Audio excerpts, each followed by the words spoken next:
in our region is a priority. La paix dans notre région, c'est une priorité. Yet, it has been lacking, Mais ça fait un moment que nous n'avons pas cette paix. particularly in eastern DRC. Plus particulièrement à l'est de la RDC.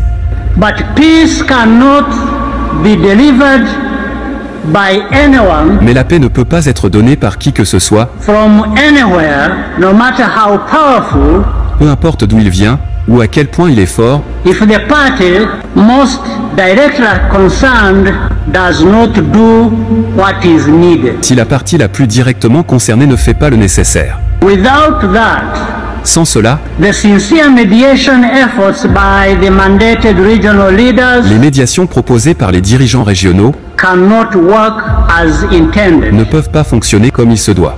And here, I would like to thank the President of Angola, President Lorenzo, who is here with us, J'aimerais utiliser cette occasion pour remercier le président angolais, João Lourenço, and the President of Kenya, President William Ruto, et le président kényan, William Ruto, for everything they have done and continue to do. pour le travail qu'ils ont fait et qu'ils continuent de faire.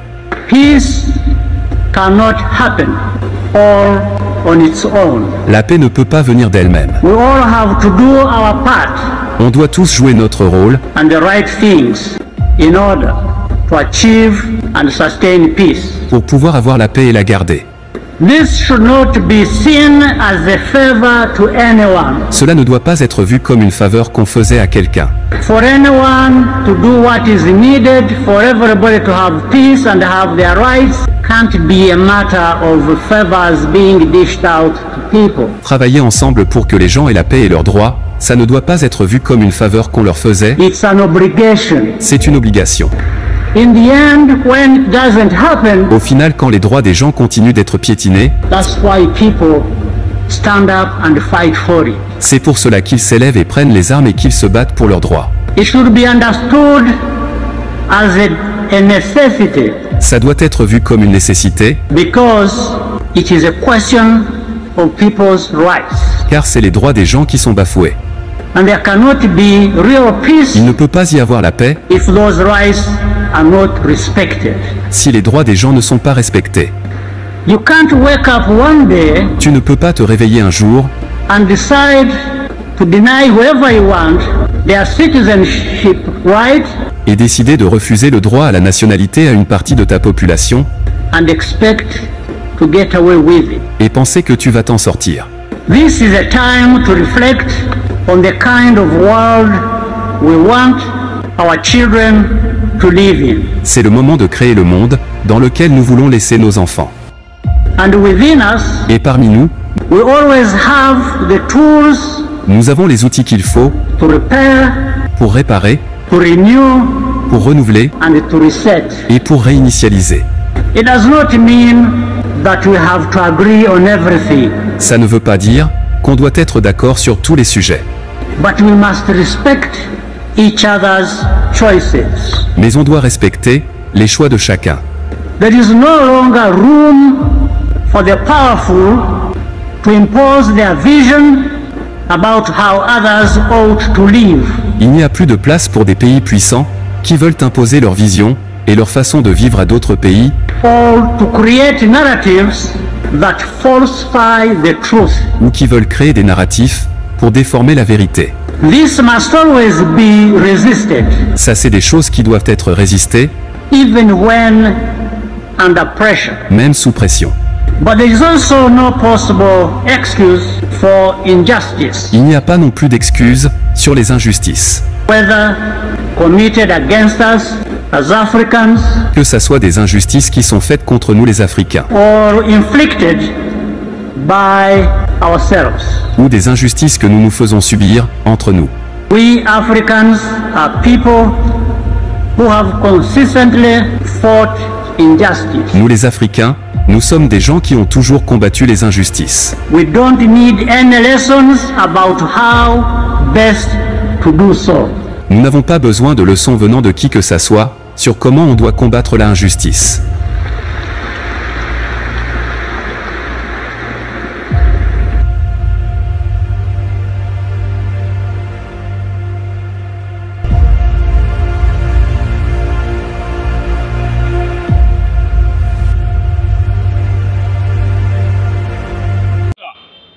bolobaki trop, bolobaki tellement trop et puis ebele concernant image et discours à Paul Kagame. Voici les images parlent à mon place.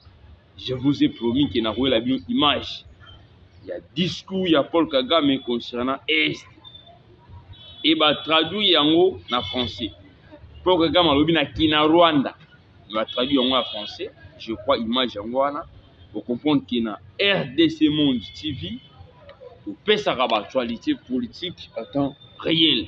Et tout peut sa actualité politique à côté. Quand j'ai dit, étant capitaine de l'équipe et tous les communicateurs IDPS, Isaka, Masekite, discours à Paul Kagame Yangwana, à l'obéli concernant RDC. À Sengi, Naba M23, parce que M23 c'est un mouvement terroriste créé par Paul Kagame. Il a demandé, Naba militant na M23, Basonga pas inaï. Et il a aussi dit, plus loin, la force à Sadek, va quitter le plus vite que possible. Na Est, il y a République démocratique du Congo. Batala banani oyo, baboyi autre. Il y a chef M23 Paul Kagame et les forces de Sadek. Babengana bango le plus vite que possible. Na mboka, na biso ezapari. Par actualité, tout que son biso awa. Ensemble, félicitations le président Félix. Parce que le président Félix a mis sa volonté politique aussi et au vie de tous pour que notre pays aille en avant. Congo, il y a Lumumba, Congo, il y a Kimbangu, Congo, il y a Kasavubu, Congo, il y a Tchombe, Congo, il y a Maréchal Mobutu et Congo, il y a Docteur Etienne Tshisekedi Wamulumba, du reste mémoire Congo. Il y a président Félix Antoine Tshisekedi Tshilombo. Ne jamais trahir les Congos. Vous allez voir les Congos nouveaux. Ça, c'est un Congo nouveau. Les Congos qui va parler face au monde entier. Les Congos appellent bien déjà parler face au monde entier. Patrie ou la mort, nous vaincons les abats. Parmi l'actualité, tout au sur la bichou ensemble. Hôtel Castello, Yananga. Bakangi ba milice oyo AFC et recrutaki. Debisa qui vient été recruté partout, je vous dis partout. Et na kati Hôtel Castello eza hôtel ya Corneille Nangaa. Et Corneille Nangaa il est déjà condamné na mboka na biso. Mais parmi ba recrutement basali na Congo et parmi ba milice na Congo, et il y avait bel et bien beaucoup de milices na hôtel Castello Yananga et service de renseignement militaire basali mosala comme il faut parce que bala la kati ba comprendre que ba nungu eza c'est et félicitations na service renseignement ya mokonzi ya mboka tata ekolo Félix Antoine Tshisekedi Tshilombo na mosa kitoko bozo sala endenge bobaki ete bokocha liso likolo ya liso bokanga bato tout bako penser ete il faut pas défier Congo eza parmi l'actualité to kosola biso awa ensemble to kobeta lisolo ya IGF. Inspection générale de finances IGF en cycle a été déjà résisté, je vous dis, à l'époque, il y a Maréchal Mobutu. Et il y a qui simple instrument. Tant Tata Ekolo Félix Antoine Tshisekedi Tshilombo aille au sommet de l'État à comprendre que nombre de détournements au Congo, il faut tout arrêter à Mobutu. Pour arrêter ça, et c'est qui impulsion, il y a chef de l'État, na implication, il y a inspecteur général de finances Gilles Alingete et les Congo a bel et bien déjà gagné 10 bonnes places dans le monde entier. Ils ont parmi par actualité tout awa ensemble. Bonjour, bonsoir, ça dépend Rolandi émission dengue tout ça politique qui a République démocratique du Congo. Bon, on paie à Bino président Sardou Dondo, autrement dit capitaine de l'équipe. charge Yamati plus 243 89 67 46 727 plus 243 89 67 46 727 benga commenter critiquer mais pinga c'est pourquoi pas toper sa montée dans tous les diaspora partout place Bozali maman Emerance à Londres maman Tabou Fatou maman Pauline à Lumumba Sambe à Fambola yo pourquoi pas toper sa montée dans de quoi ça Simon ya caméra Adolphe Maboko et Bende maman Pauline à Lumumba Sambe à Fambola yo pourquoi pas to remixer bateau tout ba soutenir ka vision ya mokonzi ya mboka tata Ekolo Félix Antoine Tshisekedi Tshilombo, le secrétaire général Augustin Kabouya, le DGA Patrick Kayembe, Aigle, le directeur de projet Alexis Sangui Matanda, le directeur Maya Kawasagi Doni, Maman Thérèse Boujimbungi, ceux qui tous même moral nous sommes censés, de donner l'information à temps réel, d'informer les Congolais partout là où ils sont, Congo et Komi Wapi, Congo et Zokende Wapi. Discours traduit en français de Paul Kagame sur l'est de la République démocratique. Discours à Kagame à Lobina Kina Rwanda. Il y avait beaucoup de demandes dans notre chaîne RDC Monde. Likez, partagez, posez informations sur Maman Pauline Lumumba. Likez, partagez en temps réel. Vous sera informé comme il faut. Vous m'avez demandé, Président, information PC à Kagame. Est-ce que le président rwandais Paul Kagame, il a bel et bien dit, Magambouya Est, les images parlent à ma place. Je m'excuse. Bah, image Boyoki. Nenge Paul Kagame a remixé président Kenya. Nenge Paul Kagame a remixé président Angola. Et Nenge Paul Kagame a yebi sibiso nyonso été a sali retrait immédiatement il y a même 23. Et a sengi na force spéciale ya SADC bakita le plus vite que possible na est ya République démocratique du Congo ba M23 o batete ti ba bengana bango.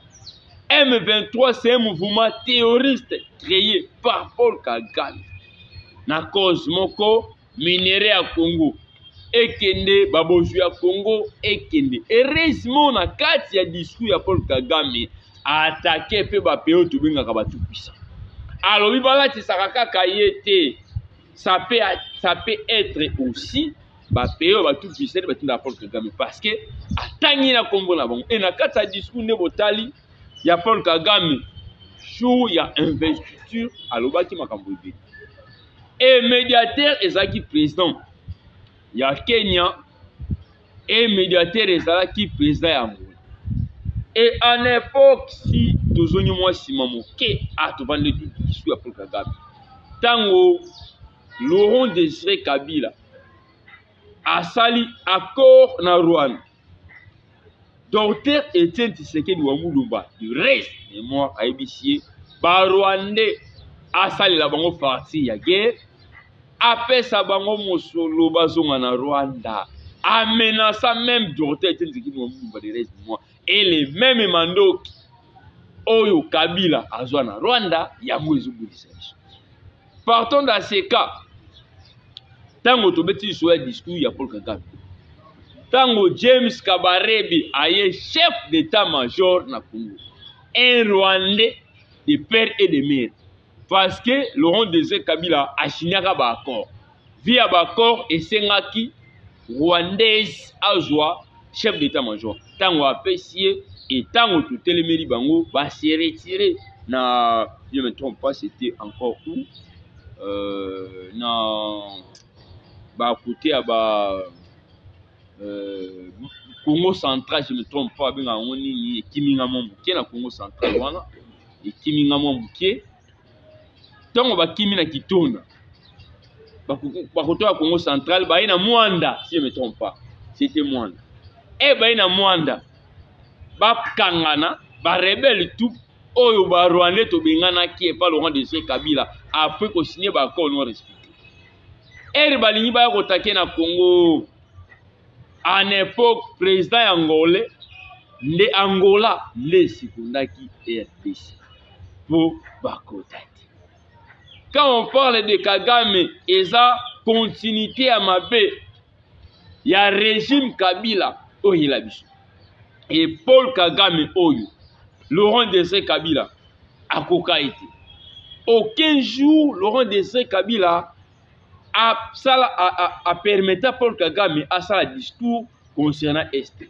Aucun jour Kabila, sénateur en vie, a fait un discours a permis à Paul Kagame à faire un discours il y a Est. Mais tellement il y a eu diplomatie agissant, il y a Tata Ekolo Félix, Antoine Tshisekedi Tshilombo, et permettre Paul Kagame Lelo a annoncé Péalobela Est. Et sa diplomatie cachée, il y a chef de l'État. Il était programmé dans un magazine Minene. Bexé, autre magazine, meilleure stratège du monde. C'était pas comme base, mais c'était parce que tous les présidents du monde présents, il y avait des, quoi on peut dire, des Macron et autres présidents à l'époque. Mais pourquoi le président Félix, il était meilleur stratège du monde? Parce que atamboli na monde entier pour assurer qui s'appelle Kagame et baga et RDC, le président Félix abandi yango liloto. Abandi yango sitôt aillé au sommet de l'État. Atalisi monde entier, mais contentement na yena Paul Kagame a signé accord à Sakimo. Paul Kagame a protégé or na biso kota kuna nzeleza la kitoko et Paul Kagame non respect. Les chefs d'État comprennent que c'était photo kata ba accord bilatéral signé entre Rwanda et Paul Kagame. Heureusement, aujourd'hui, le discours de Paul Kagame au Bosingaki. Alobi na kina Rwanda, mais tu traduis yango en français. Et discours est bel et bien traduit en français pour Paul Kagame. C'est toute la première fois Paul Kagame a bêté sur l'Est. A bêté sur l'Est parce qu'il est malmené. Et le président est tout puissant. Il y a un cabal préparé entre les Français les États-Unis sera contre toi. Tous les pays parce que le président Félix a mis sa volonté politique aussi et au vie de tous pour que notre pays aille en avant. Congo, il y a Lumumba. Congo, il y a Kimbangu. Congo, il y a Kasavubu. Congo, il y a Maréchal Mobutu et Congo, il y a Dr. Etienne Tshisekedi Wamulumba de reste. Mais moi, Congo, il y a président Félix Antoine Tshisekedi Tshilombo. Ne jamais trahir les Congos. Vous allez voir le Congo nouveau. Ça, c'est un Congo nouveau. Le Congo qui va parler face au monde entier, le Congo a bel et bien déjà parler face au monde entier, patrie ou la mort nous venons.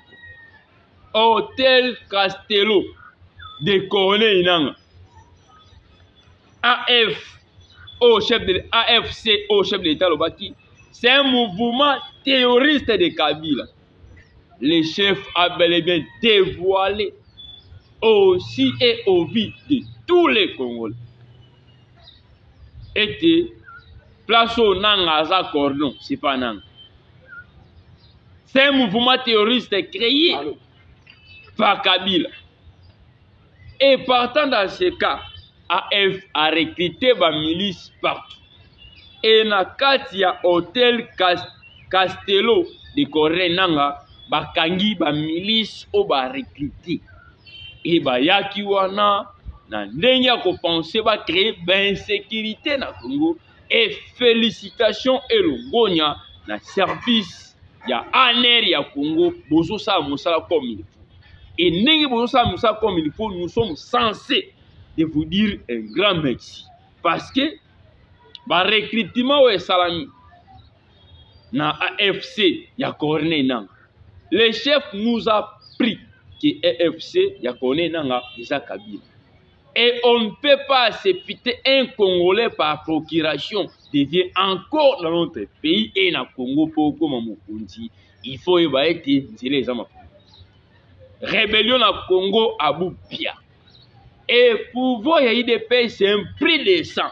Autre Poutine na régime passé. Pourquoi j'ai dit ça? Permettez-moi.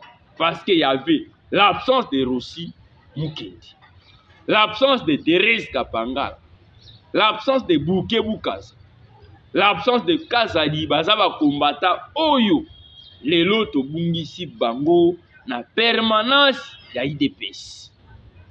Autre Bombate, photo batterie.